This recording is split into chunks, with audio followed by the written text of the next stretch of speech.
Ten, 9, 8, 7, 6, 5, 4, 3, 2. Fair use and content disclaimer. The views and opinions expressed by the host do not necessarily reflect that of the Psychological Association of the Philippines and its management. Furthermore, the views and opinions expressed by the guests do not necessarily reflect that of the host, the show, and the organization. Fair use is the copyright regulation that allows the limited use of copyrighted materials without acquiring permission from the right holders for comment and educational purposes. Views, articles, and images on this episode may contain copyrighted material which has not always been specifically authorized by the copyright owner. This is being broadcasted to the Teaching Psychology Special Interest Group's social media platforms, when available. If you have any questions for our guests, simply comment on this video and we will try to accommodate all your inquiries. Note that after this broadcast, we may no longer be able to answer your questions. Sit back, relax, and enjoy the show. Live from the Philippines, Dr. Ver Reyes and Professor Monique Muyargas, Chairperson and Co-Chairperson of the Teaching Psychology SIG.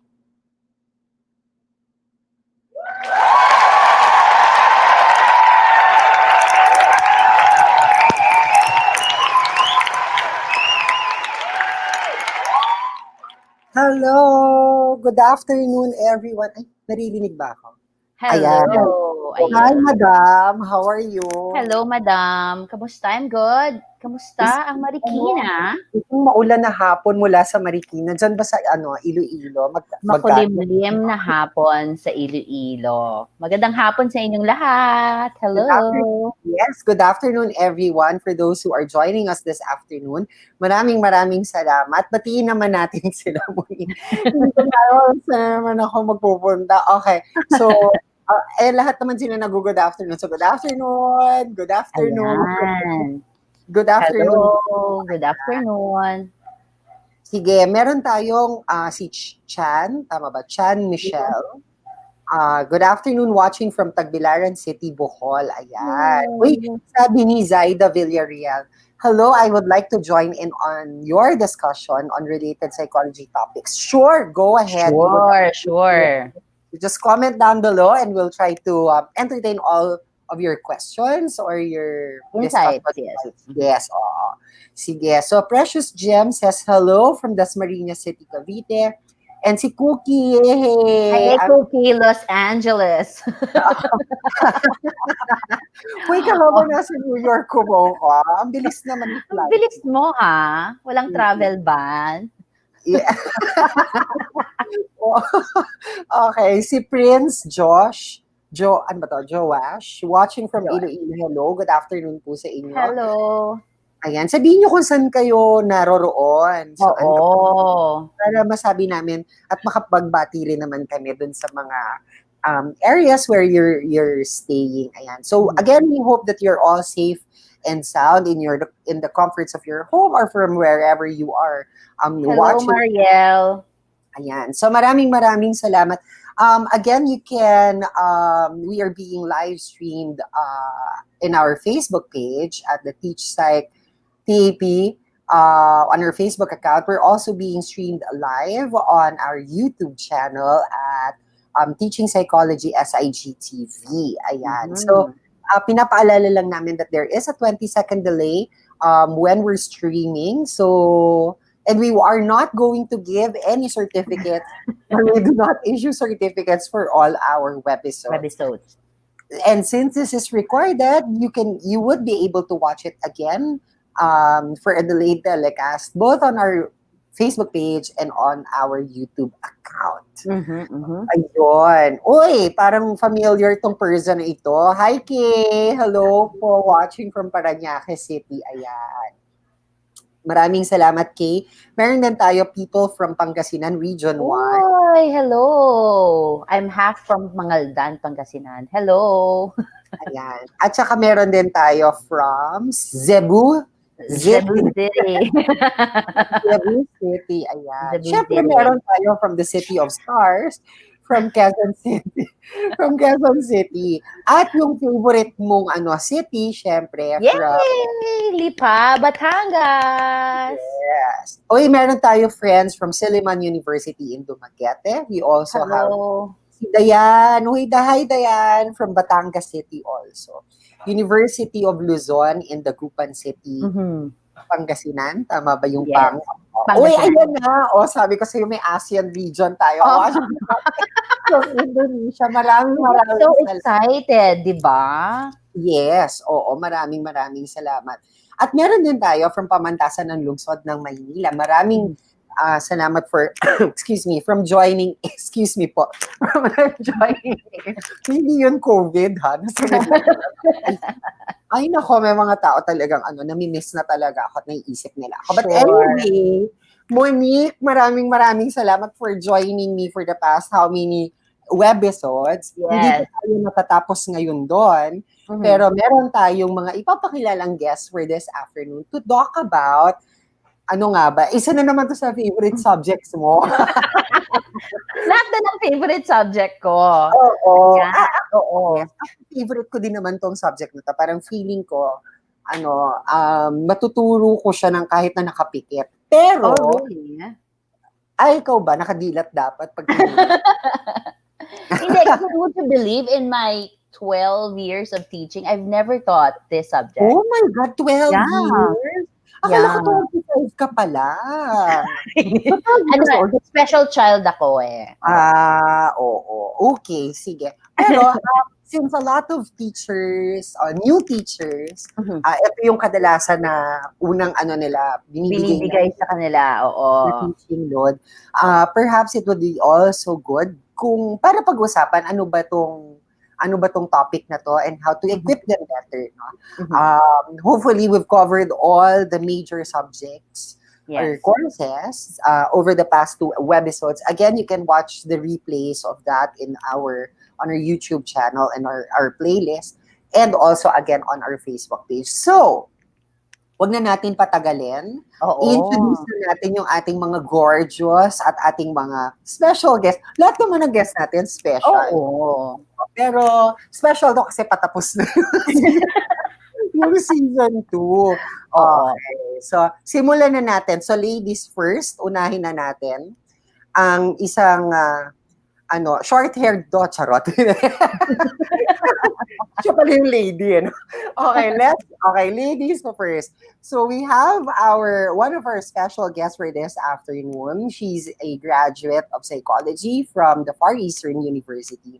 She's an assistant professor. Hindi ko alam kung tama yung rango niya, no? Pero correct na lang niya ako later. She's an assistant professor at the Assumption College, Makati, and has been a very active member of the Teaching Psychology Special Interest Group, as well as the Social Psychology Division. So mga friends niya yung mga kahapon. Oo, mga friends niya yung mga nandun. Yung mga nandun, ayan. A mother of 3 and a very beautiful person inside and out.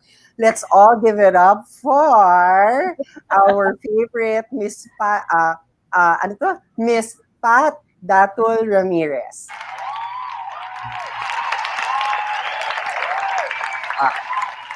Hi! Hello! She's also a registered psychometrician and tama ba, Miss Pat, you're taking your PhD in forensic? Although leave ako ngayon. Ayan, naka-leave siya ngayon. But forensic psychology, tama ba? Talaga, forensic psych? I love it. Parang balik na. Okay. Sige. So, yung susunod naman nating guest, isang special din to na guest, no? So, Special inside out. Special person. special siya inside and out.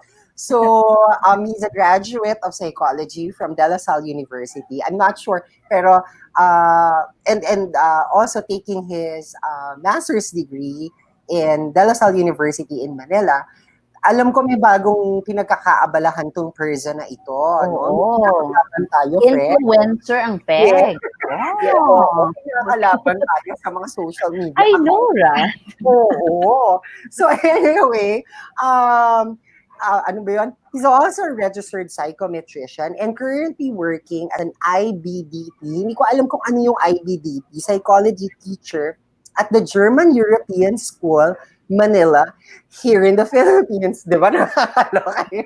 Ang tama. Tama. May tama ka dyan. Pero wag ka, yung sweldo nito, bonggang-bongga, kaya tayo nito. Oo.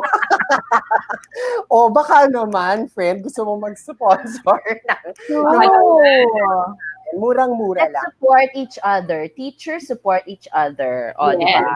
Yes, oo. Of course, again, sabi ko na ba, a registered psychometrician and a good friend of the Teaching Psychology Special Interest Group. I've worked with him in Assumption College. Let's all welcome Professor Ryan Torrejos.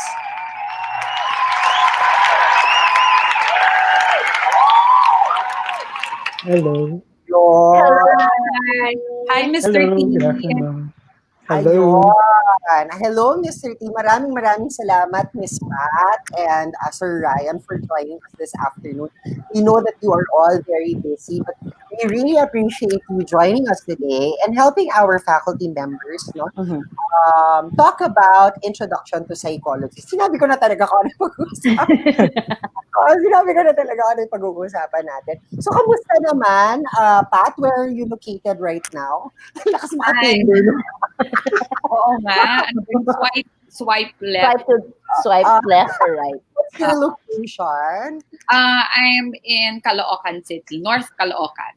Ayan. Kamusta naman dyan ngayon? Maulan din ba? Or... Oo, makulimlim din ang panahon dito sa North Caloocan.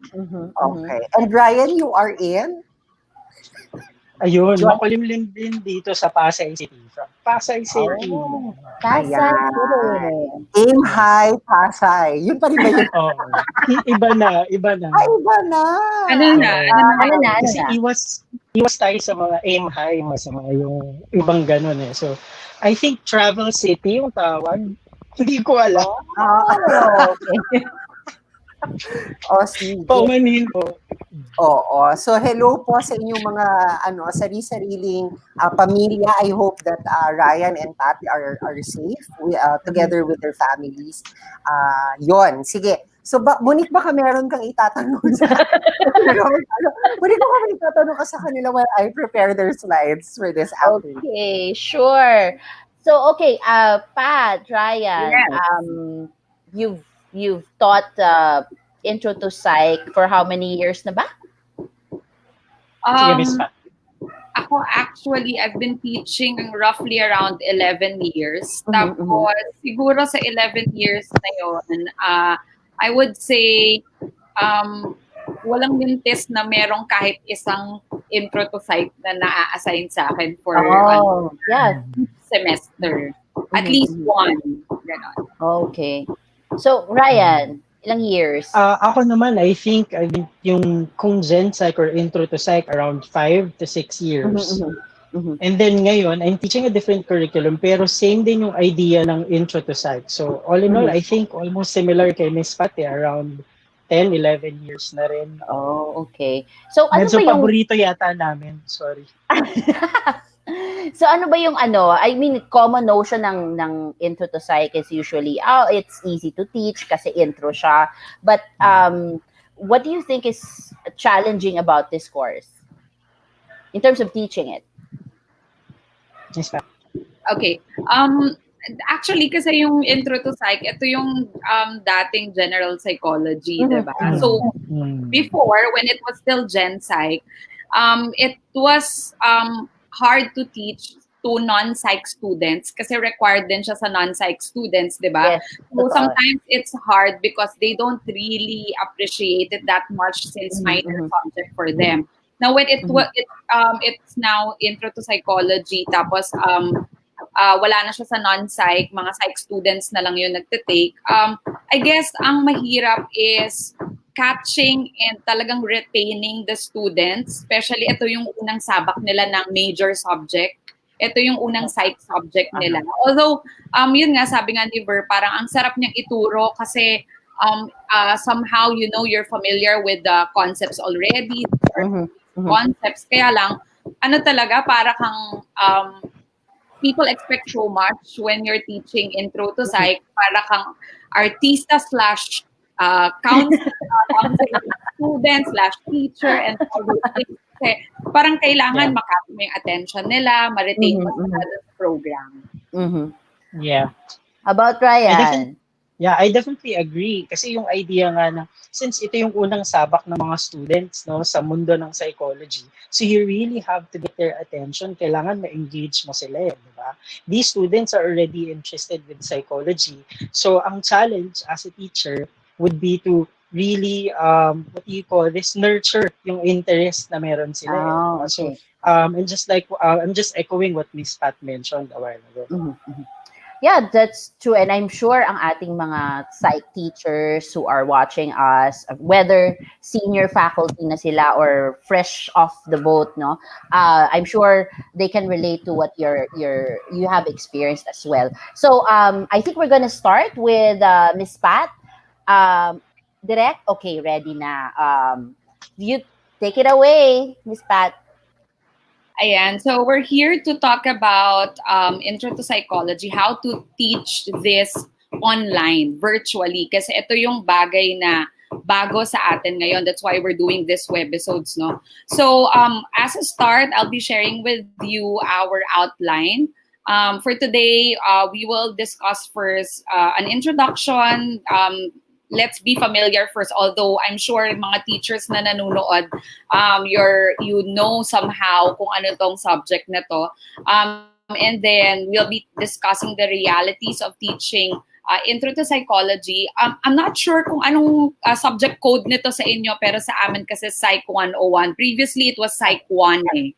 Okay, and then, 101. yes, yan. And then, we'll be discussing topics to cover. At least, hindi naman siya prescriptive, but as yung opinion lang based on my experience of teaching it last sem, no, abruptly naging online bigla, ano yung topics na pwede nating i-consider na non-negotiable. And then, Sir Ryan will be sharing with you the structured learning activities, mga suggestions, and even yung mga references that we could use. Ayan. So, how do we really teach this subject? Diba? Ang question is laging, when I've watched the webisodes, ng teaching SIG, no, lagi namang ito yung isa sa mga concern, yung alam naman natin na kung paano ituro yung subject, basically because content-wise, alam naman natin yan. Pero how do we really know that students are learning from what we're teaching? So I would like to show you a comic strip na nag-strike sa akin. It was shared to me by one of my colleagues in Assumption, no.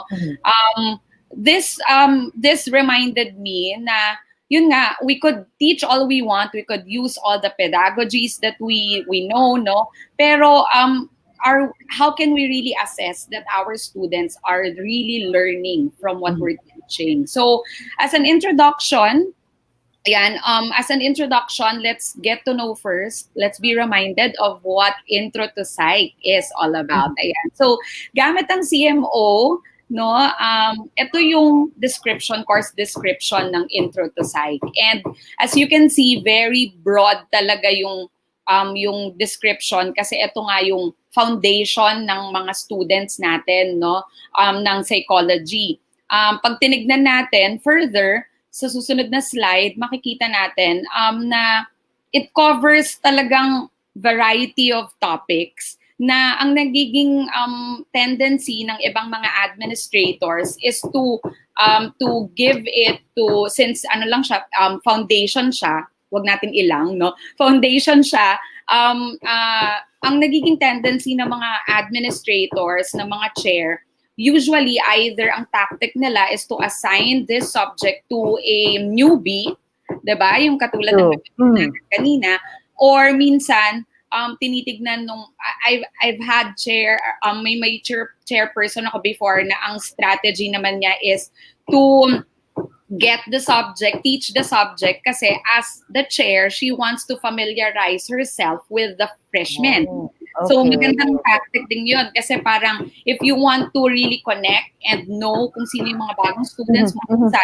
it doesn't necessarily mean na meron ka ng specialization, may forte ka na subject, no? Doon ka na lang sa higher subjects. Minsan, pinipili din nilang ituro yung intro to psych. One more thing is that when we talk about introduction to psychology, syempre, alam natin na sa subject na to, yung mga students na meron tayo, fresh out of senior high school, diba? So magandang isipin natin na possibly hindi pa nila alam kung ano talaga yung interests nila, hindi pa nila alam kung ito talaga yung course na gusto nila, ganyan, no? Because this nga is their first major subject. Ayun. So, I would be showing you the topics under, yan, medyo maliit lang pala yung pagkakaano ko. Yan. Okay, so topics. So dito makikita natin, sobrang dami niya talaga. Coverage. Grabe. Which is, I think, one of the difficulties in teaching this subject kasi sa sobrang dami, tapos sa limited resources na meron tayo ngayon and sa limited time na meron tayo ngayon, parang ang hirap talaga for teachers to finish the entire thing. Yung face-to-face na nga lang, di ba? Yung physical na na setup natin before, meron lang calamity na dumating o kaya meron din ng holiday, parang alam mo na meron isa or dalawang topics kang hindi talaga hahabulin mo talaga. Yes, hahabulin mo talaga, no? And when you look at these subjects, you will notice na not only it's plenty, a lot, no, pero there are subjects here na meron namang sasalo sa kanila pag pumunta sila sa second, third, or fourth year. Ayan. So what are the realities of teaching Psych 101 online? I guess some of the things that I would be sharing for this part, you kind of know it na from the webisodes that you've attended. Thank you, Teaching Division, Teaching SIG, no, for these opportunities that you're giving teachers. But siguro i-highlight ko, tsaka i-emphasize ko kasi kailangan talaga, lalo na para dun sa mga iba na we feel we're still learning kasi bago pa tayo dun sa field ng teaching. So una, yun nga, yung point na we will be teaching this virtually. No? So if we're teaching this virtually, nabanggit na naman ng mga ibang speakers natin na you could do synchronous and asynchronous class. What I want to emphasize here is kahit na virtual lahat, knowing your learning outcomes, learning objectives rather, and yung mga assessment tools na gagamitin natin, pwede nating i-strategize na mai-offer pa rin itong tinuturo natin sa kanila offline. Since alam na nga natin, given na merong mga students tayo who don't have strong internet access, no? Keep in mind na kunwari gagawa ka ng online quiz, you make it available offline as well. So yun yung gusto kong i-emphasize dyan. When you do your learning module, isipin mo sino yung mga students mo, who are you catering to, no? Next is always what I do whenever I post something sa Assumption kasi, I'm not sure with Miss Monique, ano bang ginagamit ng LMS sa UP? Hindi pa. I think we're gonna put up something by mid-August. So sa amin sa Assumption, what we use now is Google Classroom. Although, so yung Google Classroom, what's this? Ano siya? not necessarily it's helpful in a way, diba? Pero what I do when I post announcements and parang mga materials or deadlines, I always see to it na linalagay ko sa dulo if I expect my students to respond. Para talaga may student engagement, para alam mo talaga kung nandyan sila. Kasi nung abruptly naging online lahat, there were times na I felt like I'm talking to no one. Alam mo yun, True. nangangapa, diba? Tapos hindi mo alam kung nababasa ba nila. Unlike if you're using Facebook to communicate with your students, pag na-seen nila, wala silang takas. Diba? Oo, diba? Now, since I'm using Google Classroom for my announcement, for my materials, posting materials, I would always indicate at the end if I am expecting any acknowledgement, any response, para alam ko, ma-notify din ako pag meron bang hindi na receive ng message. Ayan. That's a good thing. Kasi di ba, mga kabataan ngayon, yung etiquette ba, that if they get a message, they should acknowledge, di ba? Yes. So it's a good practice. And that's a good tip for our teachers. Yes. And then also, yun nga, option, although kailangan natin ng institutional support and decision-making pagdating dito, ang option is you could shift to modular. Like for Assumption, nag-shift kami to this and quarterly na mangyayari, no? So, ibig sabihin, we only have 6 weeks to cover tama ba? 9 weeks, 9 weeks, kung tama ang pagkakaalala ko. Ayan. Tapos, so we are requested to design 5 modules, tapos yung pang-anim parang preparation for the culminating activity. So that's also one option. Ayan. Okay. Next is yung issue ng home situations ng mga students natin. So nabanggit na to sa mga ibang episodes natin dito, pero I think for first-timers sa Facebook Facebook page ng teaching SIG, no, I still want to emphasize this, that you have to know your students, no? Regularly check in kung anong pinagdadaanan nila. Although we have counselors naman sa school, no, pero it would be nice na alam din natin at kilala natin kung sino talaga yung mga students natin, lalo ito mga first year sila. Next, yun nga, katulad ng nabanggit ko, I think ang isa sa mga unique thing sa pagtuturo ng introduction sa psychology, lalo na online or distant learning yung gagawin natin this semester, is that we really don't know our students yet. Imagine, hindi mo pa sila nakikita face-to-face. Kasi unang sabak nila sa... Diba? So, I think yun yung medyo problematic, no? Kasi compared dun sa ibang subjects, mga naunang subjects na diniscuss dito, probably may glimpse na sila kung paano ka magturo, kung ano, 'di ba, anong teaching methodologies na ginagamit mo, kung terror ka o hindi, if there's such, no.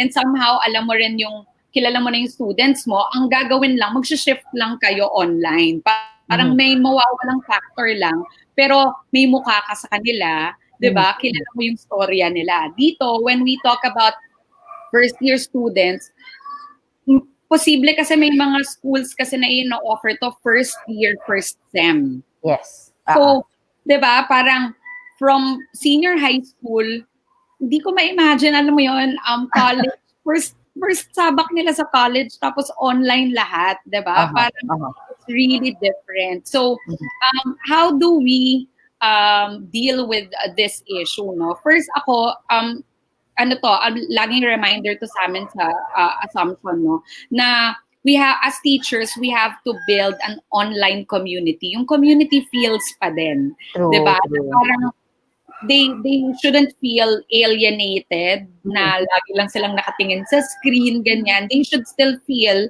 na kung ano yung how it feels to be in a collegiate set up, diba? They would feel na ikaw yung teacher, nandyan ka pa rin para makinig, more than just teaching the subjects. They should feel na magkaroon pa rin sila ng peers among their classmates. Ayan. So, maganda, kung umpisa pa lang, since magsa-start pa lang ng semester para sa iba, no, you send out, ngayon pa lang, isipin nyo na yung good welcome post. Oh. Diba? So, it can be a video or something, right? Yes. Sa akin, siguro dahil medyo comfortable naman akong i-record yung sarili ko. And I think Sir Ryan would also, super agree. Comfortable. Yes, diba? So somehow, medyo comfortable naman akong i-record yung sarili ko. It would be nice to have that video. Kasi at least alam nila kung ano yung itsura nung kinakausap nila, kanino sila nagsasend ng requirements, di ba? So, if you're not comfortable or meron kayong ibang strategy, yun yung dapat pag-isipan natin ngayon. Kasi that welcome note would set the tone for the semester. Diba? Yeah. What we could also consider is to make a welcome note that would engage students to interact. Like, for example, tell me something about yourself, or I don't know, ano ba yung usual ginagawa natin, kung saan silang school graduate, mga something like that, or why psychology, yung mga something that would engage the student, umpisa pa lang, para alam mo agad na meron, parang nagsiset ka agad ng tone and expectations from your class. Ayan. And then, of course, it would be good to establish your ground rules, like paano ka nila i-communicate, para rin sa mental health mo, sabihin mo kung anong consultation hours mo, ganyan, etc., etc. Just keep in mind na not to pressure our teachers, pero yun nga, dahil unang sabak nila to, kailangan ma-retain natin sila, no, sa program.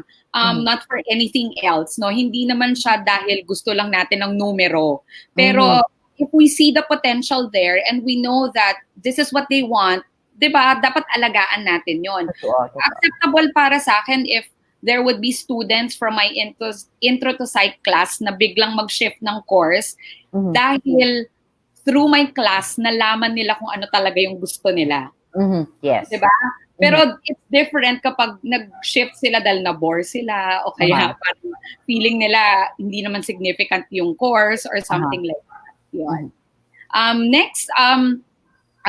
Next issue or reality would be, next slide po.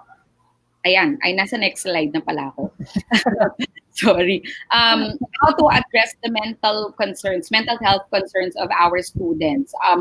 Yun nga, so we always have to know where they're at, no? I guess hindi naman kasi maganda. I mean, dapat matanggal din sa stigma natin na porket psych students yung hinahandle natin, we expect them to be strong, we expect to not have mental health concerns, di ba? Pero, for me, first sem pa lang nila sa atin, first subject pa lang nila ng psychology, dapat ma-assess na natin sila in parang identifying how they could cope whenever they would have mental health concerns. Ma-introduce na rin natin sa kanila yung idea that if they would be needing help, pwede naman talaga silang humingi ng tulong. So, with this issue, what I would suggest is for you to really be familiar with the referral system sa school. Like, for example, if you know na medyo ang tagal na niyang hindi nagre-reply sa mga notifications, ganyan, or medyo tagilid na siya sa subject, paano ba yung referral system sa school? Kailangan bang i-refer mo na siya sa chair? O kaya, do you know the protocol of the guidance office? No, it's very it's a good practice na alam mo yon, ma-maximize ng students yung mga in-offer ng school na services, and at the same time as psych majors, alam nila how they could manage yung mga mental health concerns nila. And syempre gusto ko rin i-emphasize yung kung ang issue ng mga students natin is yung fatigue o kaya yung parang work overload nila, no? As teachers, we could also consider webbing or collaboration with other professors, no? Since prerequisite to ng ibang subjects ng psych, at wala pang kasabay na I mean, at least for us, I'm not sure with the Yeah. others, wala pang kasabay na major subject, no? Maganda na meron tayong maayos na relationship with the general education professors. Diba? Kasi sa kanila tayo pwedeng mag-collaborate, right? Yes. Like, for example, there was a time when I handled intro to psychology and sakto meron din yung students ko na basic statistics. Okay. So, what we did, we collaborated. Hindi naman mas taas na expectation ng research paper talaga. Simpleng research paper lang. Tapos, though meron, as psych prof, may alam ka naman sa statistics, pero ibibigay mo yung aspect na yon dun sa basic stat teacher. Tapos, yung variables, galing sa psychology. Yeah. Yung content, galing sa atin. So, maganda na mag-strategize kayo together with your other colleagues in your school, no, in your institution, para alam natin paano mas mababawasan yung load ng student in terms of requirements. Ayan. And then, another thing, we have to also be able to help them in time management, paano nila matatapos yung tasks that we are giving them. My first suggestion is for you to have a regular routine schedule. Although, alam ko concern to ng mga students na medyo mahihirapan sa synchronous class. So when I say here na regular routine schedule as a teacher, para meron pa rin silang sense of class schedule. Yeah. So you could say in the beginning pa lang na every Monday at this time, you expect me to post a certain material. Or you be online. Yes, or something like that. Whether it's synchronous or asynchronous, at least ikaw, yung teacher, meron kang regular routine. Ayan. And then, of course, giving clear instructions and due dates. And then, gusto kong i-emphasize yung breaking down larger tasks into smaller ones. There was a time when I handled intro to psychology, ang require ko as culminating activity is a very extensive journal. Pero every module, at the end of each module, I would always tell them, start na by creating a journal entry para hindi nila ikakram sa dulo. Okay. Next, when it comes to teaching materials, since ang limited nga yung time natin and resources, and yet we want to engage our students, kailangan talaga medyo strategic tayo sa paggawa ng teaching materials. So pag pre-recorded videos ang gagawin natin, ako kasi hindi naman ako magaling mag-edit ng video, so nangingi pa ako ng tulong sa husband ko to edit videos, no? So minsan kapag kailangan ko ng mabilisang video, i-record ko yung sarili kong Zoom meeting, no? Tapos tapos isa-save ko na siya as MP4. Tapos ngayon na-discover ko meron palang site na Loom. If you use the domain of the school, it gives you 1 year free access. Okay. So, maganda rin yon. And then syempre dahil fresh from senior high yung mga students natin, kung mas gusto nating mas animated, mas makulay, yung Powtoon, pwede rin gamitin. And since this is intro to psychology, you could also use naman downloadable videos like crash course. Di ba maraming ganun sa YouTube? Ang difficulty lang when using this video, i-consider din natin na American accent sila at sobrang bilis nung pacing ng videos. So, baka kailangan ng medyo supplementary material pag ito yung ginamit natin. And then, yun nga, make the things that you put online available offline. So, you could you could offer printed modules or handouts. Sa Assumption, what we would do is to put it also in USB. That's right, ang option ng students natin, pwede rin yun yung gawin nila. Tapos you could either use password or not if you want. Yan. And then, next is in designing naman assessment tools. Although si Sir Ryan later magpapakita siya sa atin ng mga structured learning activities, no? But in designing assessment tools, ang reminder lang lagi, you always go back to your learning objectives. Hindi naman natin gusto na hindi higher order yung of thinking ano natin, impress natin sa kind of learning na gusto natin from the students. And then of course, give appropriate number of formative assessment before giving out a summative assessment, no? Dati, since I'm not an edu graduate, hindi ko masyadong na-appreciate yung formative assessment, diba? Parang, especially nung nagsa-start ako na magturo, no, regardless of the subject. Kaya para sa mga newbies, wag kayong mawalan ng pag-asa, no?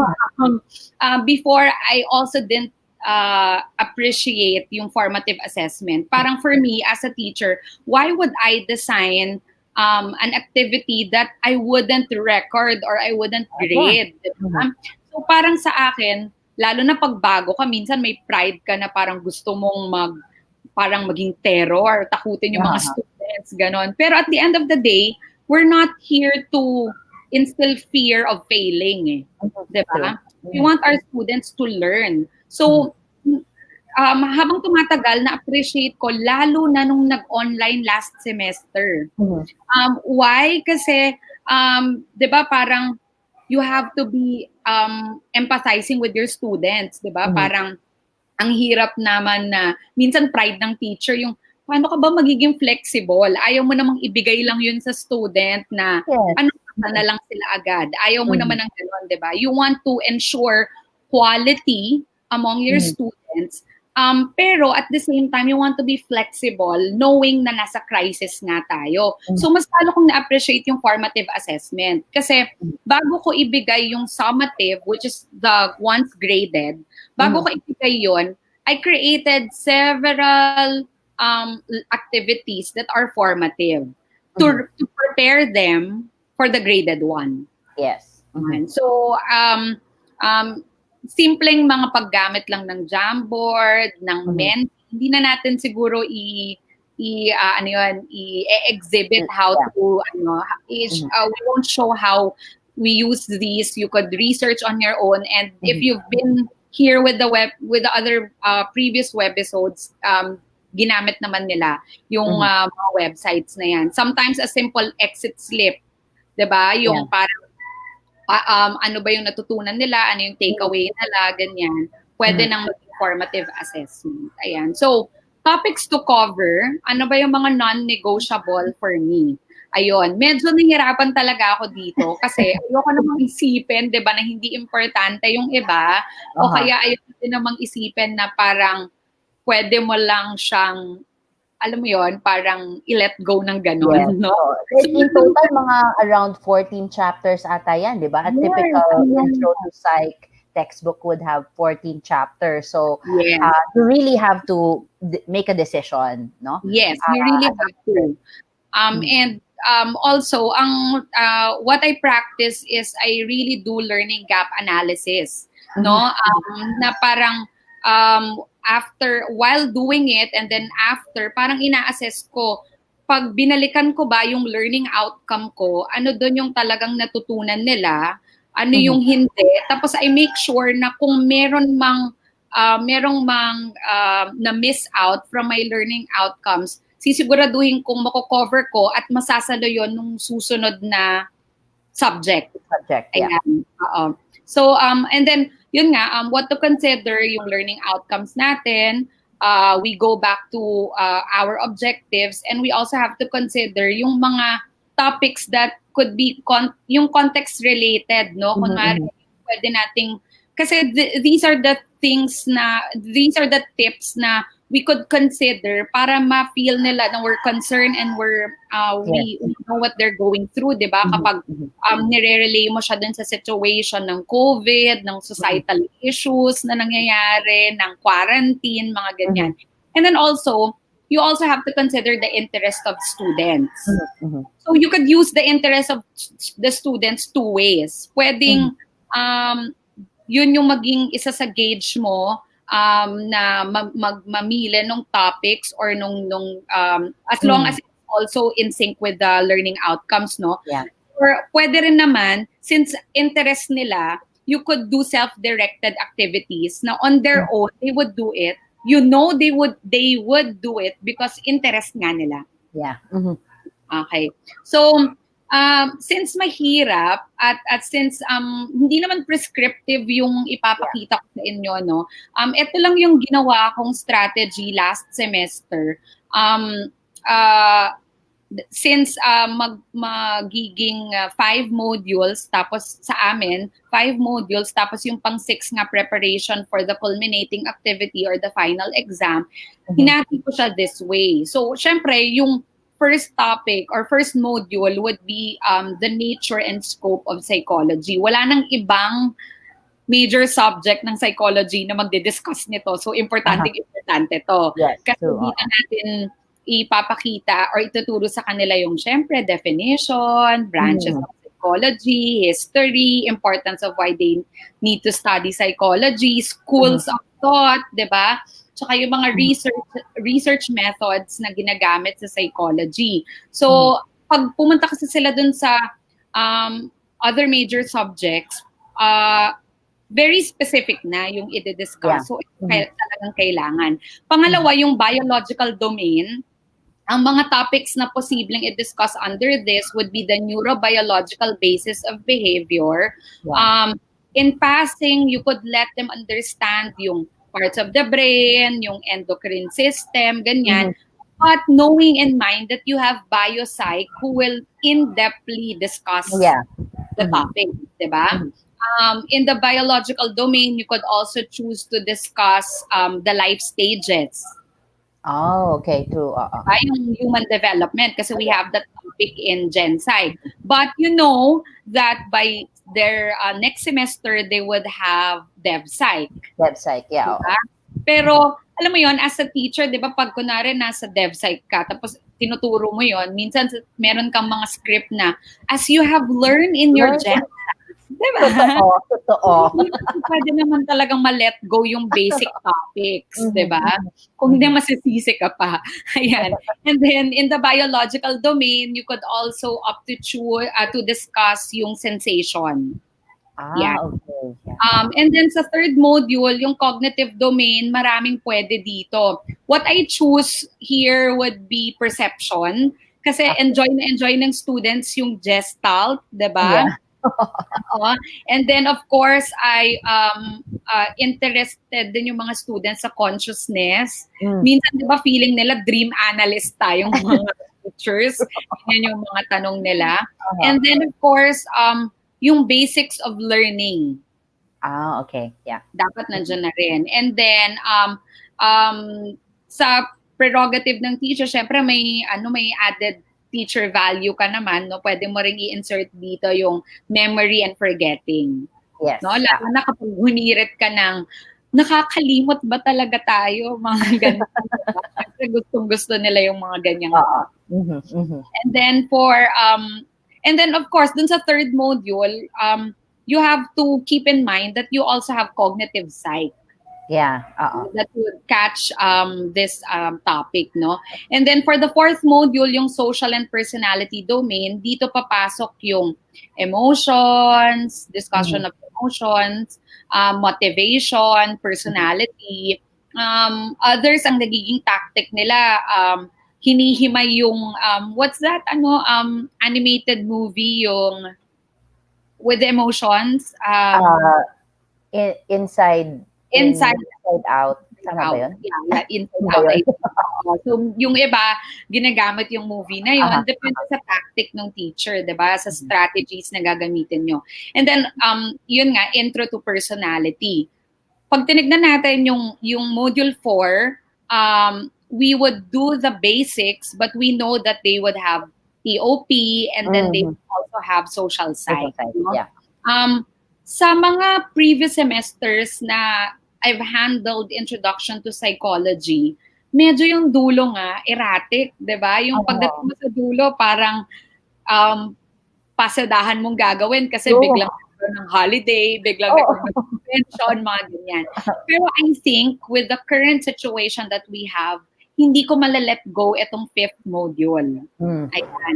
So dito, gusto kong i-emphasize yung module 5, yung stress, coping, and mental health. Dun sa original na CMO natin, makikita natin na kasama din yung abpsych, di ba? Meron naman silang ganong subject, pero I guess with the 5th module, slightly you would also discuss or introduce yung abnormal psychology when you discuss mental health. Yeah. So it would be nice to end the semester with this, knowing na we are in the pandemic, we are experiencing a crisis. You know? So it also is a good practice for our psych students na matanggal yung stigma agad tungkol sa mental health. Para naman, talagang dito palang ma-feel na nila na psych majors talaga sila. Yan. And then, to help and assist the students when it comes to their mental health concerns nga, I would usually give an ample time for them to prepare for the culminating activity or the final examination. So it's really important, no, that you collaborate or you web with your co-faculty sa psych department or sa inyong division. Baka you take for granted na I won't discuss na to kasi iti-take up sa social psych. But you have to have a mutual understanding na dito ako mag-e-end, dito ka mag-start. Yes. Kaya maganda rin talaga that we talk when we do the learning module, we instantly talk to your other colleagues na. No, as early as now. Hindi yung pagdating sa dulo, tsaka mo na lang hahabulin at tsaka mo na lang sasabihin sa kanilang hindi mo na-discuss para alam nyo rin kung ano yung parameters nyo in discussing your topics. True. That's great. Yay! And meron pa bang next slide? Ang pinaka-importanting slide. Ayan. Ayan. Thank you so much, Miss Pat. Marami akong nakuha doon Very important. Nakaligtaan ko yung welcome note. Dapat pala yung welcome note. Totoo yes. Ayan. Direk? Okay. Ayan. Maraming salamat, Miss Pat. Thank you. Nakikinig ako. Ang galing ko ng slides ngayon, no?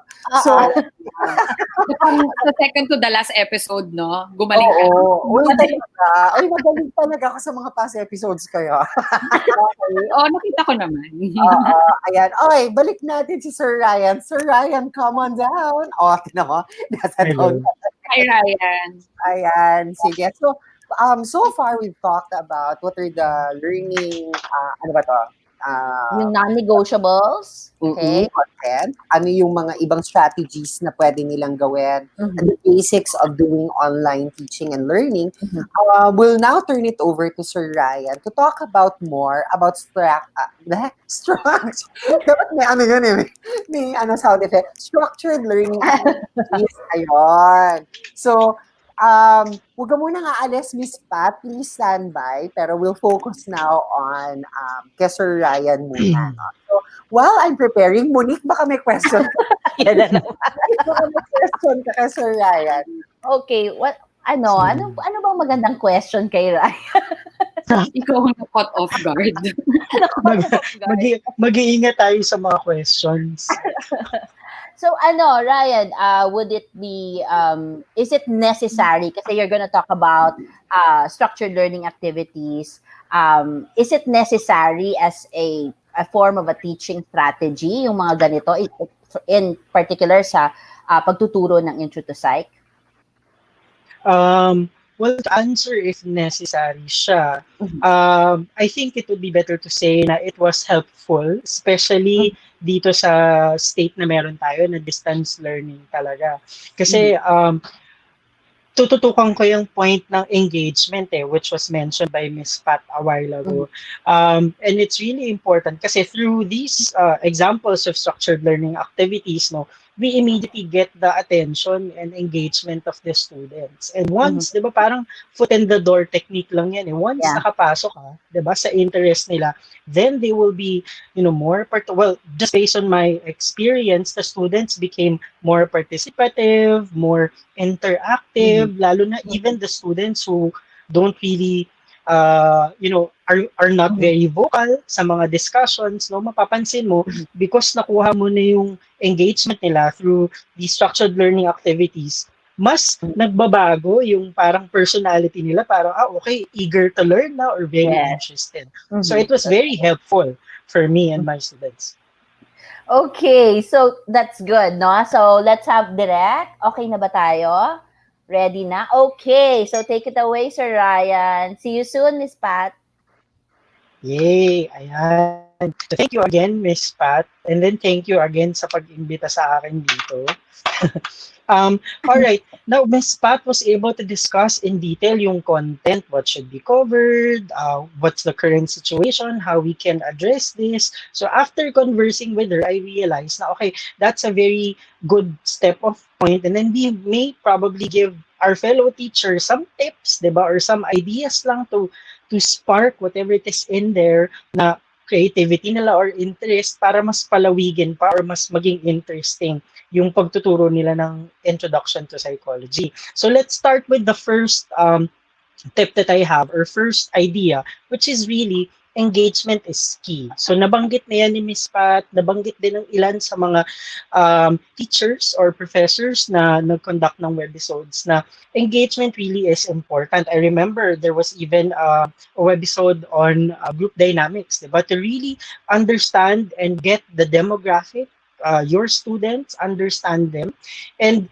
from there, it will be easier for you to think of a lot of ways to encourage them to learn. Kasi let's admit it, medyo like ako, even me personally, if you remember, or I read an article before sa National Geographic around April of this year, talking about yung concept or yung kinoin nila na concept, which is Zoom fatigue.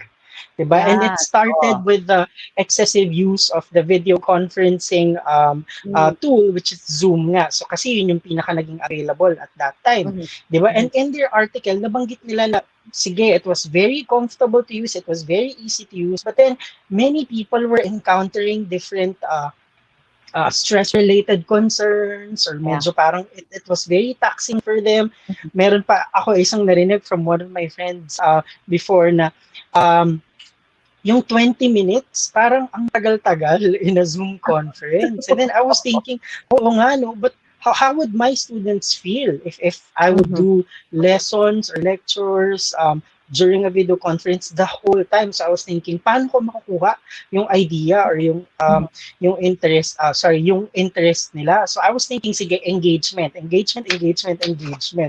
I'm looking at it in a very industrial psychology perspective, no? Kasi before, so working for the human resources, very important sa thought namin yan, yung engagement ng employees. And then I was thinking, can I apply that to the students din naman? And then slowly, I realized when I introduced different activities or different methods, no, parang nakikita ko, wait, parang I think it's working, right? So I started, kasi initially, of course, lahat nabanggit ni Ms. Pat yan na halos lahat naman tayo, teachers, both in the collegiate level, secondary, and primary level, biglang nasabak dito sa distance learning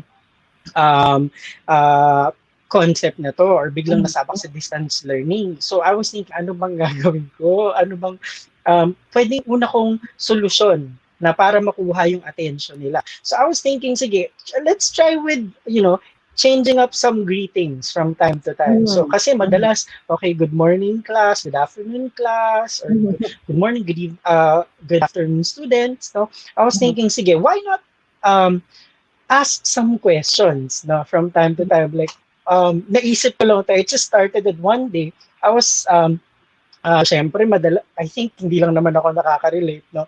Marami sa atin napapadala sa pagkain sa panahon na to.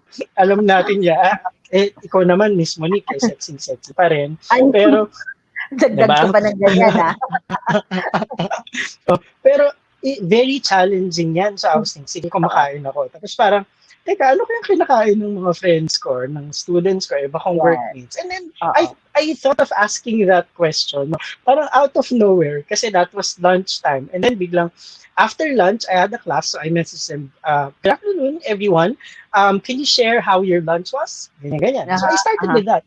Tapos, ang dami nilang kwento, ang daming share, I had this, I made this with my mom, nagluto ko ng ganito, favorite ko to. Tapos parang, wait.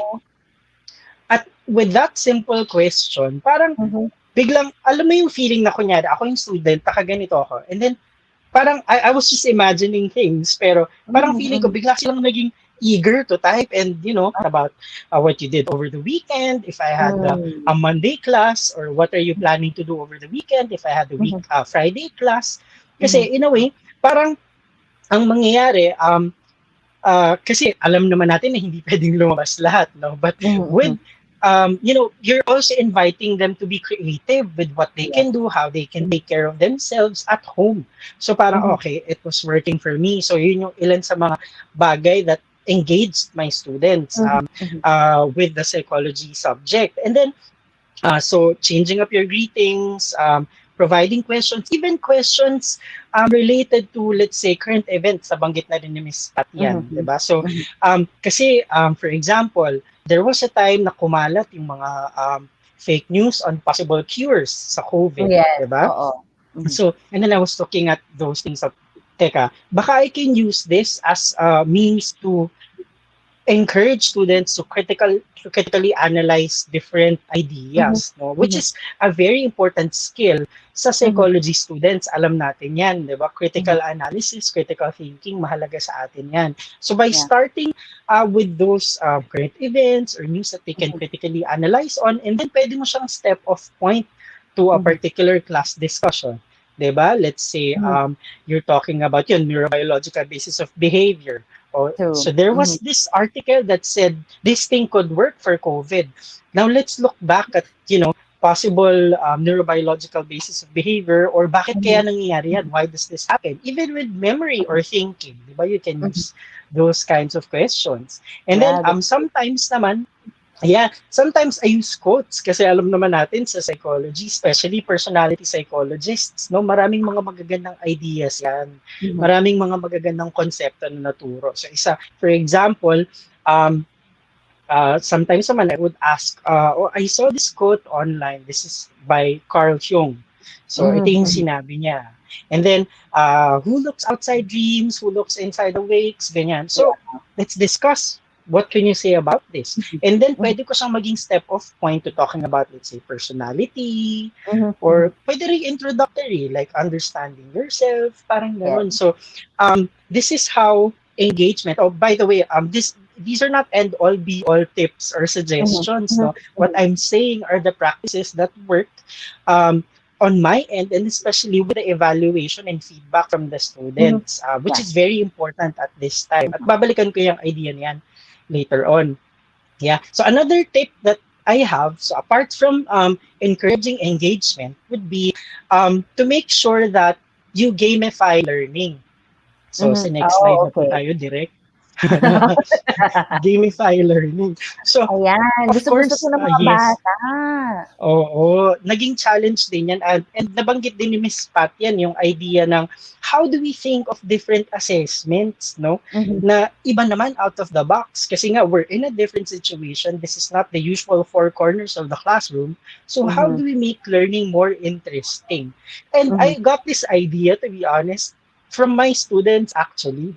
So I was thinking, okay, let's say by next week, ito na yung gusto kong gawin. I want to assess their learning with a particular topic, let's say memory. So I don't want them to answer a quiz. I don't want them to write an essay or whatsoever. Kasi baka medyo taxing pa, medyo stressful pa. Kasi nasa maagang part pa ng quarantine yun, around March, ganyan, when you're discussing memory. So in a way, fresh pa sa memory nila yung idea ng ma-lockdown or yung bigat ng effect ng COVID-19. So I was thinking, what would be interesting to do? And then they told me about these different game apps, or nabanggit din actually iba sa mga apps na nabanggit ni Ms. Pat, and the other webinars also. Pero ito yung tumatak sa akin. So yung using Kahoot, I think you're familiar with that as well, Kahoot.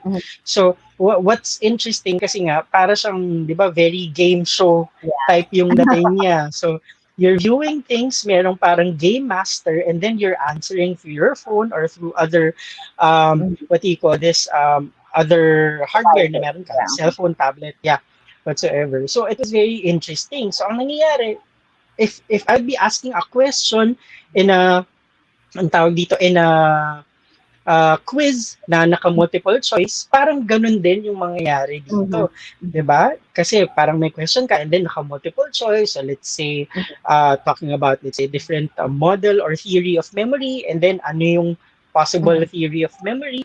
And then, in a way, parang nagigauge mo yung learning nila. At the same time, linking it with the idea of engagement and making learning more interesting. 'Di ba?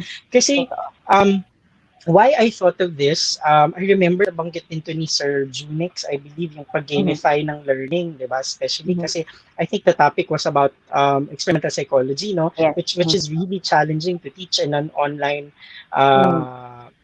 platform, no? So, when you gamify learning, you, what do you call this? You encourage the students to have fun and enjoy while at the same time memorizing or thinking about the lessons that you have. At the same time, parang nagiging collaborative or cooperative work din siya and interaction with the classmates. Kasi let's admit it, it's very important for interactions to still exist nowadays. Yes. Diba? Sabi nga nila, it should be physical distancing and not social distancing.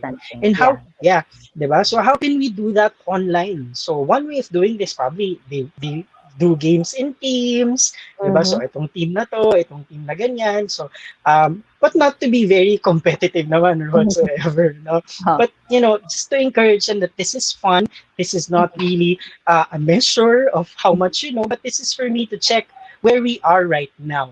Yeah. So diba? it can be a formative assessment. Yes, pumunta ako dyan actually. Kung nabanggit ni Miss Pat na, you know, at first, medyo naging challenging yung idea ng formative assessment. Ako naman, I think obviously, medyo paborito ko siya. Because I really can see the idea of establishing different skills or teaching them different skills without, what do you call this, nang wala yung kaba na masusukat ba yung galing ko dito? Masusukat ba yung kakayanan ko dito? Especially ngayon na mahirap mag-validate, 'di ba, ng emotions or ng ideas ng mga students kasi nga online hindi mo nakikita yung facial expressions nila palagi and you don't see how they feel. Right? And then, so different games, different quizzes, different tests. And then, another thing that, another interesting thing na student ko lang din yung nagturo sa akin, sorry, balikan lang natin yan, would be yung sketchpads. Yes, yan yung sketchpads or Scribble.io, I think yung name ng app. In these apps naman, you can draw things. So parang gusto nila, parang charade type or Pictionary type whatsoever, but still you're guessing a concept in psychology. So let's say, again, going back din sa topic ng memory, tapos makikita ko dinodrawing nila yung diagram ni Atkinson and Schifrin ng, diba, ng memory model nila. So parang, okay, ang galing, naaalala nila yung concept, diba? But they're enjoying at the same time. So, those are the things that work. So these apps are free, right? We tell our viewers these are free, so they're accessible. Yes. So hindi na kailangan magbayad or anything. So you maximize the use of these apps. That's true. Especially yung isa din yung gaya ng Quizlet or whatsoever, it's a flashcard naman yung dating, 'di ba? So parang meron ka lang, let's say, name ng concept, and then if they answered correctly, you reveal kung anong definition ng concept, 'di ba? So parang in a way, it's a good measure of where you are, where the students are right now. Tapos mag-gauge mo din if kailangan mong balikan yung topic or kung kailangan mo ba magbigay ng individual consultations to aid in their understanding. Diba? Yeah. So another tip or another example of things that worked on my end when we were doing distance learning would be to encourage creativity or spark creativity. It really worked. Kasi ano bang nangyayari sa ating lahat din ngayon? We are all invited to be creative. Diba? When I say creativity, hindi lang siya like doing wonderful works of art or whatsoever, but creativity can be improvisation, being resourceful, diba? Making use of, yes, very good. Yeah, being innovative, making use of what you have right now, especially. Kasi nga, kung may gusto ka mang book or kung may gusto ka mang material, baka mahirap i-procure at this point in time. So what do you do? How do you encourage students to learn? How do you kasi tumatak din sa akin yung discussion namin with Miss Tats when she mentioned na yun nga, the introduction to psych is the entry point, diba, ng mundo ng psychology sa mga students. So how can I better, encourage them to delve onto this field or enjoy this field by, encouraging creativity or sparking creativity with what I do and what they do. So marami yan. So ako personally, sanay ako sa mga PowerPoint, hilig ako sa ganyan, puro PowerPoint, handouts. Tapos parang being put in this situation, parang, teka, baka hindi mag-work pag puro PowerPoint ako, puro handouts, or puro turo, diba? How can I make it more visually appealing? Thus, again, going back to the first step, encouraging engagement, diba? Kasi mahalaga talaga yun eh. Once na-engage na ang bata, or once na-engage na ang estudyante, especially in this online setup, diba, nakukuha mo na yung interest nila, and that's very important. So let's say I would have lessons na instead of a PowerPoint presentation, pwedeng poster, let's say stress. Diba, stress and coping. So what I know, like one thing I did like last year, and then in-apply ko siya on an online setting naman, was to ask students to do, let's say, surveys on stress. What causes stress? So kahit sa friends nyo lang. Kasi gusto ko din ma-practice nila na how do they gather information online. Kasi ito yung reality for now. Diba? So let's say, if I will do a survey, I will do an interview online, paano ko yun gagawin? So do a survey online. Ask friends or people. Siyempre, magbibigay ka lang ng specific guidelines. For So what we did would be like a brochure or a poster for stress. And then what I asked them to do, so kayo na bahala mag-design kung ano yung gusto nyo gawin. And then perhaps kung maging maganda yung outcome nito, pwede natin itong ibigay, let's say, sa school or sa guidance, diba? For the school to get a picture, diba then, of the current, let's say, experiences of stress ng mga estudyante. Or for everyone, not only the psych students, but if ma-share yun sa iba, di ba maganda yun? To get an idea of, the feel or ano ba yung nararamdaman ng mga estudyante at this point in time. So, hitting 3 birds with 1 stone na interested na sila matuto, na-encourage mo sila to be innovative in terms of expressing their understanding. At the same time, natuto din sila how to do, let's say, a particular research method and how to navigate this online universe that we have to deal with ngayon. Diba? Or pwedeng infographics. Maraming ganyan online eh. Like,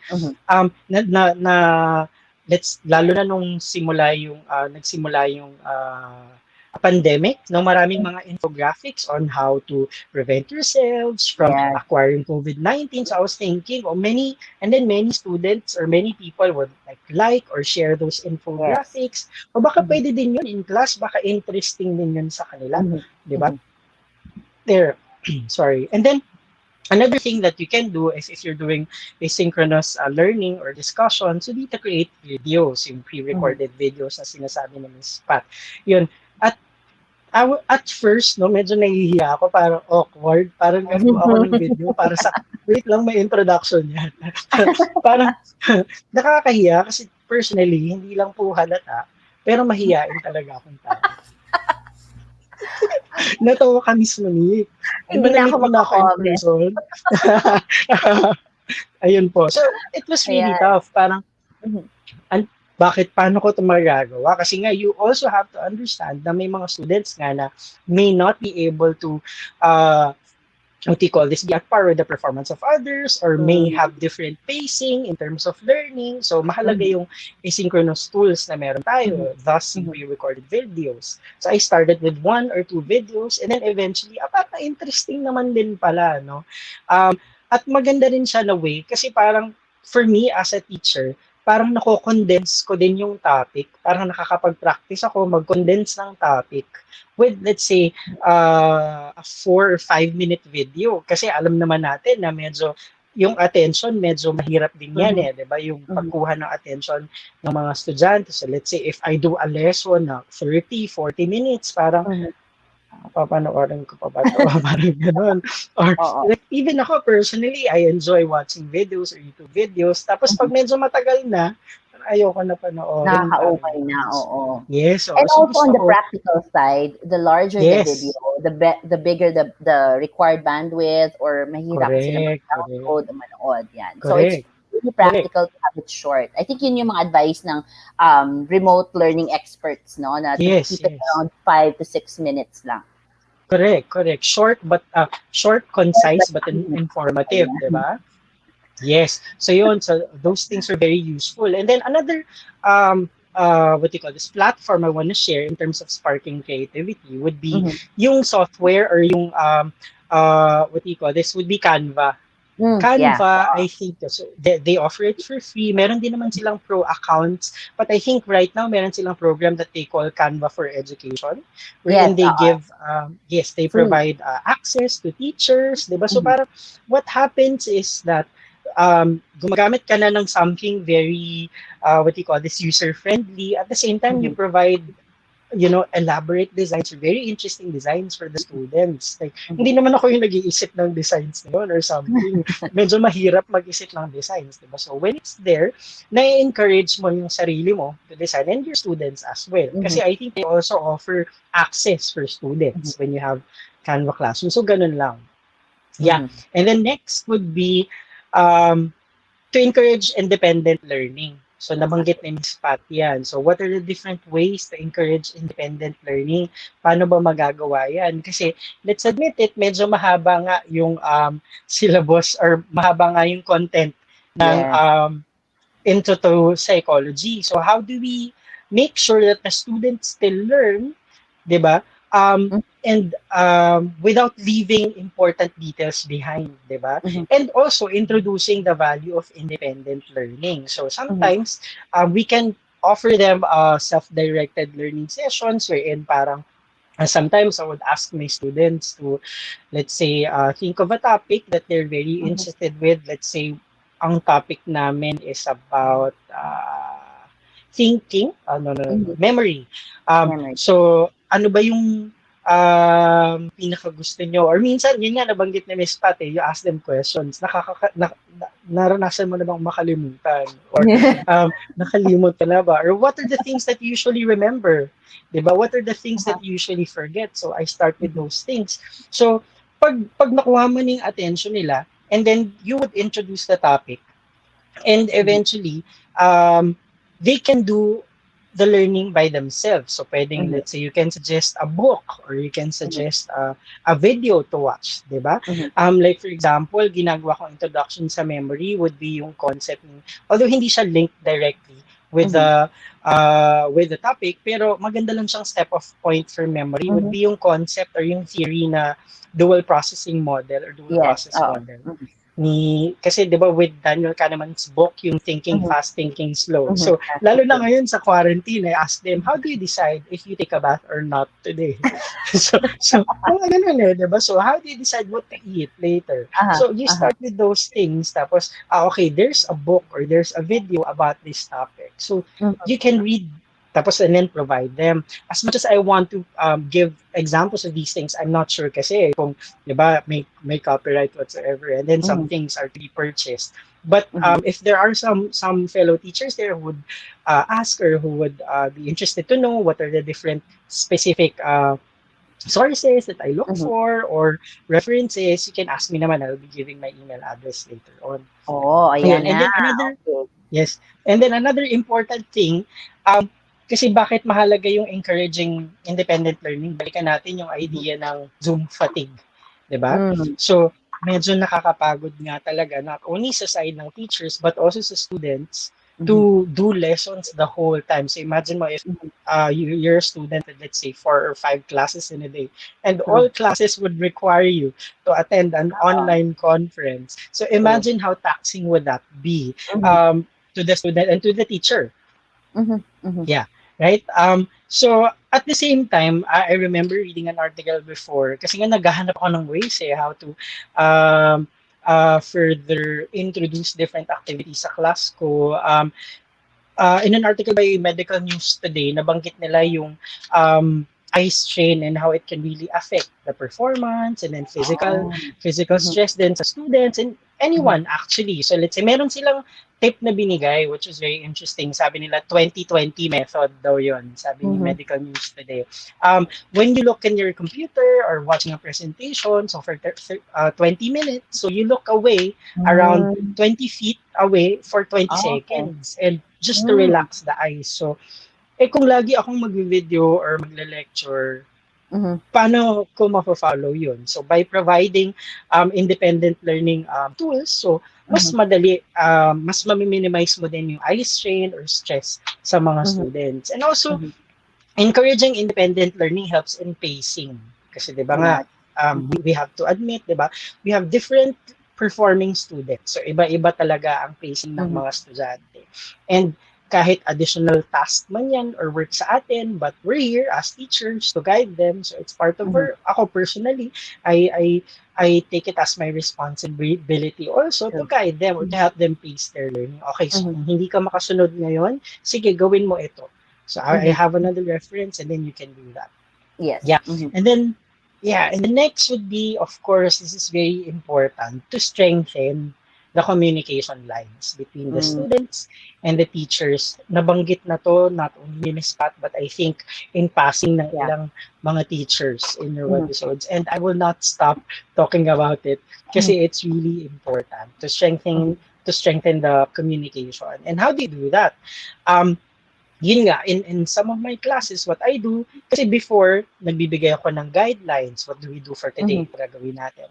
And then, looking back at what Ms. Pat said, no, na dapat sa end ng message mo, meron kang, let's say, statement or whatsoever, kung ano man yung action na gusto mong gawin. Diba? So it has to be clear or specific. Let's say, sinabi mo, you read this chapter, blah, blah, blah, and then, these are the questions. And then, as a student, so what do I do afterwards? Are you expecting me to answer the questions within the day or in 2 days or by 5 p.m. tomorrow? So, as specific, well, yun yung nag-work for me and my students. At first, no, when I asked them, sabi nila, maganda daw kung specific yung schedule. So, may oras, ganyan. And then, of course, it also teaches them the value of deadlines. Diba? So, alam natin yan, medyo challenging talaga ang konsepto ng deadlines sa maraming tao.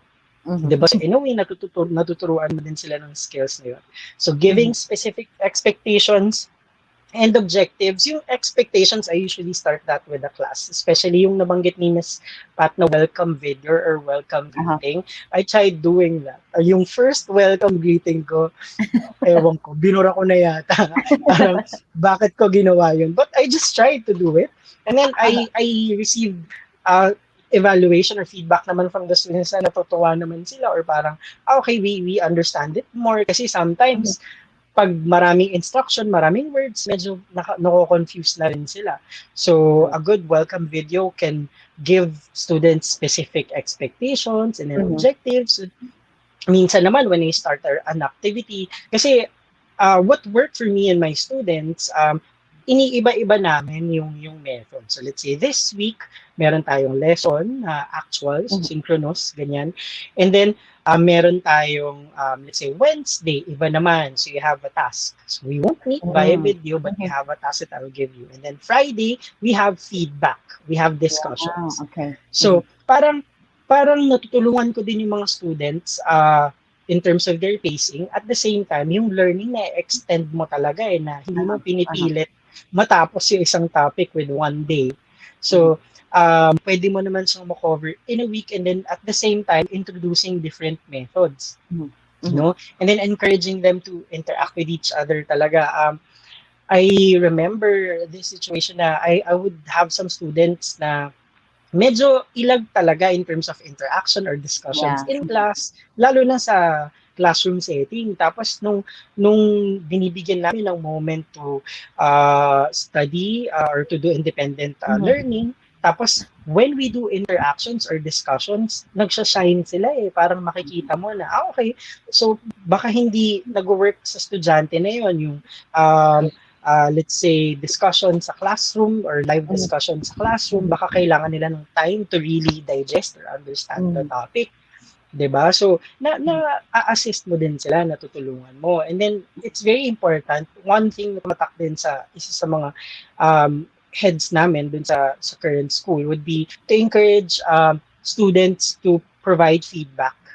And then for you to give feedback also, which is very timely and consistent. Kasi yun yung mahirap ngayon kasi 'di ba, unusual classroom setting or school setting, after ng class mo, pag may tanong sila, pwede ka nilang habulin Ay, sir, ano nga pala to, 'di ba? Or Miss Monique, anong time po kayo pwede? We want to consult something. Pero sa distance learning, medyo mahirap 'yun. 'Di ba? So normally with my class, we set schedules ng feedback and consultation. So, and what do you call this? Included na siya sa schedule namin. Let's say Friday, or we'll meet ng Friday pero solely for feedback. Or for yan. Solely for feedback and for consultation. Kasi for me, natuturuan ko din sila ng practice ng making use of the school time to interact, discuss, consult, and ask for feedback ng students. Kasi let's admit it, online yung learning natin ngayon. And dahil online, madaling ma-message si sir or si ma'am at any time. So minsan, hindi na natin, ako personally, may time before, anong araw na ba ngayon? Anong oras na ba ngayon? Diba? Nangyayari yan. So hindi mo na naisip, diba? It's understandable naman for people to message you na medyo late at night. Naintindihan mo yan. Naintindihan natin yan sa panahon ngayon. Pero at least, diba, if it's part of your teaching schedule, no? So kung naturuan mo sila ng routine na yon, kunyari, Friday is feedback day, ganyan. O, gawan mo ng hashtag, Friday feedback, ganyan. So, di ba, at least, natatandaan nila na, every Friday, ano bang dapat kong ihanda? What questions do I have first? What questions do I want to clarify? Diba? And then, of course, yes, it has to be very consistent. So, hindi mo pwedeng kalimutan yun. Kasi nagwi-weaken yung power or yung strength ng feedback kung hindi ka consistent yun. Sometimes, I do naman one-on-one sessions. Let's say, if I have a class on Wednesday, kunyari, 3 to 4. O, itong 3 to 4, first 10 minutes kay student A. Another break muna tayo 5 minutes and then another 10 minutes kay student B. Diba? Para kasi minsan may feedback or communication then that would work better if it's personal. Hindi man kayo face-to-face, diba? At least personal yung naging feedback at communication. Okay? And then next, tip, lastly naman, what I would have, I think everyone knows this. Everyone sa atin sa field ng psychology, lahat tayo na nagtuturo nito, it's very important, especially in these times, to have an open-minded perspective, to continue, to encourage ourselves, to be very adaptable, and to have empathy, na nabanggit din ni Ms. Fatyan, which is very good kasi we can have our own personal struggles, diba, from time to time. It's part of it. Yeah. But it's very important since we're in a helping profession, to remind ourselves of these valuable things. Kasi ako personally, these things, ito yung nag-fuel sa akin to really look for different, I mean, on a normal day, hindi ko ma-imagine na nagagawa ako ng extra mile or mag-e-effort ako for encouraging creativity, engaging the students really. Pero pagbabalikan ko, teacher ako and then I teach psychology, more important. So, ano ba yung role ko as a teacher and as a psychology teacher? So, binalikan ko siya and I realized, I have to do this. I have to be adaptable. I have to be open-minded. May mga mahihirap gamitin na tools or platforms online. Pero I have to do it. I have to learn it for the love of learning or for the craft for our students, diba? So yun, I end with that. Hopefully nakatulong, no?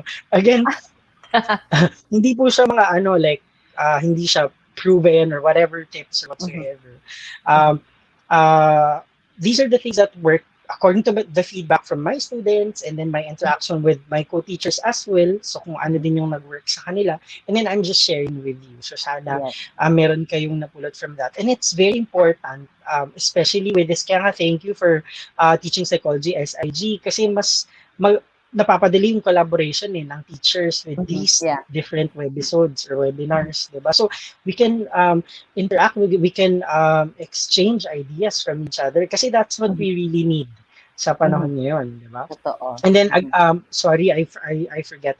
Lastly, for these are the common resources used for introduction to psychology. So, depende kung ano yung ginagamit ng school. With Assumption, I remember we used James Calat's psychology book, Introduction to Psychology book. So, yun yung nasa medal. And then, meron ding locally published general psychology book. Before pa yun, nung general psychology book pa din siya. But if there are some topics that are still being discussed, you can make use of that kasi available naman sa locally.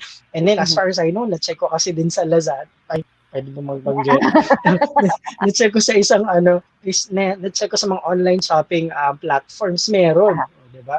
Meron ng Ateneo Publishing. So, you can do that. And then, for other references na yun, available naman siya kung may OEM or available sa online, diba? So, that's very useful. Like for our school, we use an Oxford textbook. Tapos, ang ginawa ng Oxford, pina-free nila lahat ng textbooks nila. Ginawang ebook for this period, for this year. So, mas madalas. Probably check out with your publishers kung ano yung mga libre, ano yung provide na free for the students to use. Yeah, I think there are a lot of publishers now going online and making their books free. So take advantage of that. I think I saw a few links on Facebook as well. So you go to pedagogical or teaching sites. They actually offer free sources. Yan. And of course, importante i-promote natin si Mr. T. Ayan. Oo, sige. Nakakatuwa naman to. Pero yung, yun, if you have any other questions, yan, emails there naman. Tapos yun na nga, nabanggit ko kanina as I was working on tools or strategies to make learning more interesting, so I created certain videos. So, na-develop ko din itong channel na ito na with just the idea na to share, di ba? What are the things I've learned and how pwede din siyang gawing tools in class or whatsoever. Konti pa lang din naman yung nagagawa ko dyan, nakakahiya naman.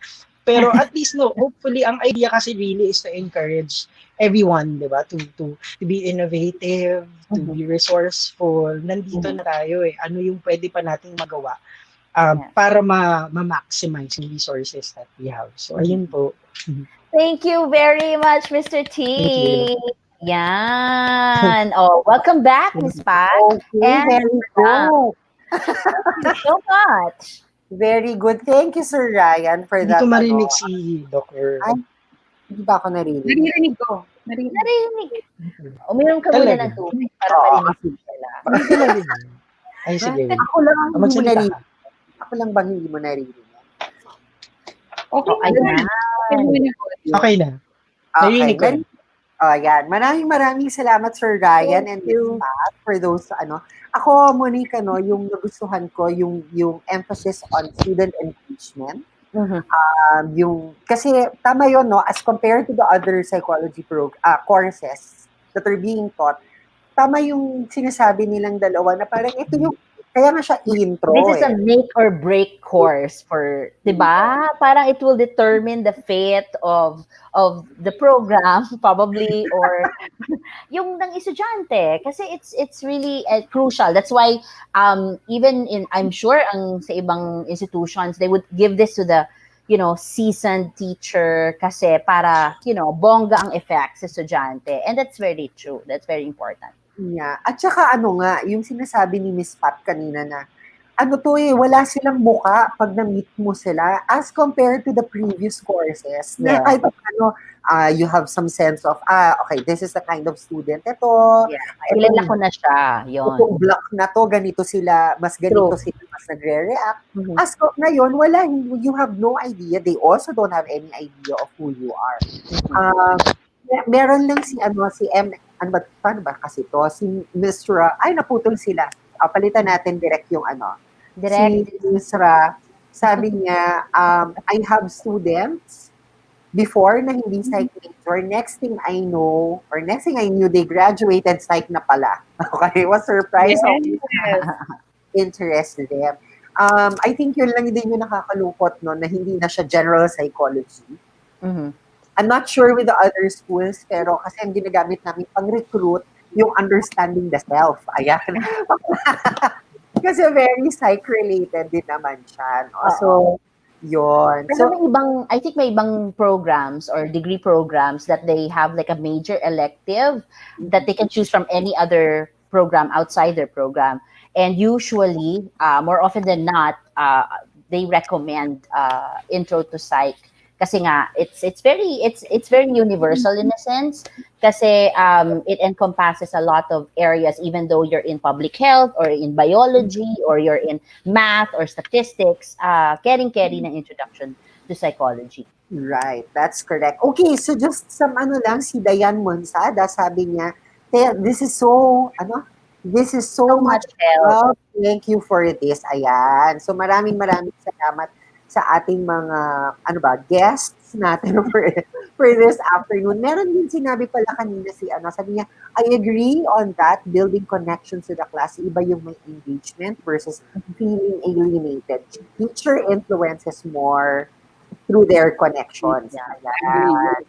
So if you have questions from for our guests for this afternoon, you can send them in. Ako, Sir Ryan and Miss Pat, I know that Sir Ryan has been teaching again, in the German European School Manila. No? Siguro, just to give an international perspective and global perspective on what we are experiencing right now. How is it different ba? Let's say, teaching ba, let's say, usually naman foreigners to, no? Or ano ba sila, expats, I'm not sure. Pero, pareho lang ba yung mga concerns nila as compared to, or how do you handle them in terms of doing their classes? Offline muna kasi, baka mahirap yung online. Pero offline, were there differences ba? Napuputol ba ako? Sorry. Napuputol ba ako? Hindi ka yata marinig Si si Dr. Dr. Ryan. Sorry. Hindi ka marinig, Ryan. Pero Ryan, maririnig mo ba ako? Yes po. Yung tanong kasi ni Madam Pasensya how different ba yung konteksto ng mga students in your school? Kasi they're not, well, I don't know if they're Filipino or they're expats or whatever. Iba ba yung ang kanilang take on appreciating psychology, introduction to psychology? Okay. Thank you for that wonderful question. I guess kasi po like kung sa local colleges, universities, diba, the students pick the course that they want to take. Tapos yun yung in a way parang stepping stone nila for a possible career, no? For a possible future sa field ng psychology. For us naman kasi, the students also pick the subject, but at the same time naman, hindi yun parang criteria for them for work. Parang hindi yun yung idea na, okay, ito yung magiging trabaho ko. What's very interesting, no, with a couple of my students who graduated sa class namin who took psychology, no, ilan sa kanila ventured into studying psychology in international universities. Tapos nakakatawa kasi pagbabalikan kanila at sasabihin na na-appreciate namin yung subject, I actually I didn't know what field I want to work for. Tapos biglang meron na nasa what do you call this?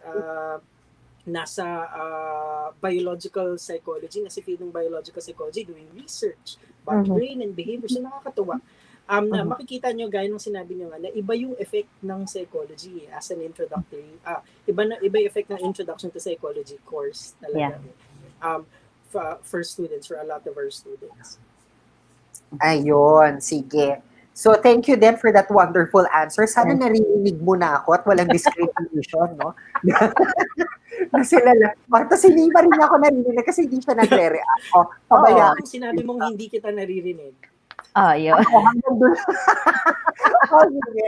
Sige. Meron na yung mga testimonial. Pa-testimonial talaga. Sabi ni Seth, Andre Nagare, thank you po talaga for the wonderful insights, Ms. Pat and Sir Ryan. I'm an incoming college freshman this August and I'm really fascinated by the nature of intro to psych. Ayan, so maraming salamat. Sabi naman ni Michelle Plaza, Monique, nababasa mo ba? Sabi niya, if you're using Google Classroom as an LMS, she also suggests apps like Slido, Peer Deck, and Book Widgets to be integrated to make class more interactive. Thanks. Yeah. Right. Yung mga nabanggit niya, pwede kasi yung add-on sa Google Classroom. Yes. Okay. Yes. Yon. Tapos meron din sinabi si Miss Monique, ano daw ang sabi? Ang sabi niya, good idea yung mag-collab with other colleagues Correct. teaching the other major topics like theories of personality, etc. Nice one. Totoo yan. Kasi sometimes we take it for granted na yung ating culture before to each its own ba sa ating department. No? Now, there is really an urgency to collaborate and understand kung saan ka mag-end at yung isang teacher magbibigin. Kasi you cannot take this for granted anymore because we're doing online and we're trying to squeeze everything in 6 to 9 weeks, and that's not easy. That's really not easy to do it on your own. Oo, ayan. Sige. So you can still comment, our friends from Assumption College and from the German European School Manila. If they have time, they would be very much willing to help you out as well. Yes. So again, kung hindi nyo naabutan to, you can just send them a message or screenshot yung kanilang mga email addresses. But before we let our guests go, because that's all the time that we have, meron lang akong ibang, hindi ko na pagsasalitain muna si Monique dahil doon. Meron lang akong i-remind na for our last webisode for season 2, we will be having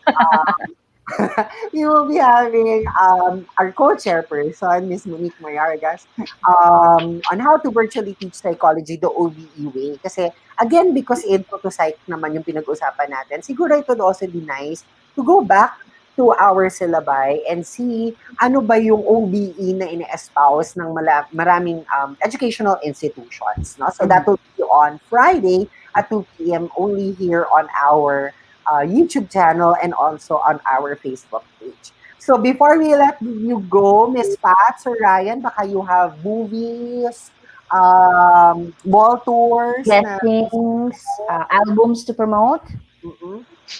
Wala. Wala naman. May ipopromote ako dapat pero wala. Alright. So don't forget to follow Sir Ryan on Learning with Mr. T on YouTube and also on his Facebook page. Ano ba yon? Makikita pa ba yon? Pero ano na lang yon? Learning with Mr. T. And I'm pretty sure merong mga hinanda doon si Mr. T na Nalilip read ko si Doc Ver. Oo. Hindi niyo talaga ako narinig. I'm very adaptable. What's wrong with you? But anyway, Thank you. may mga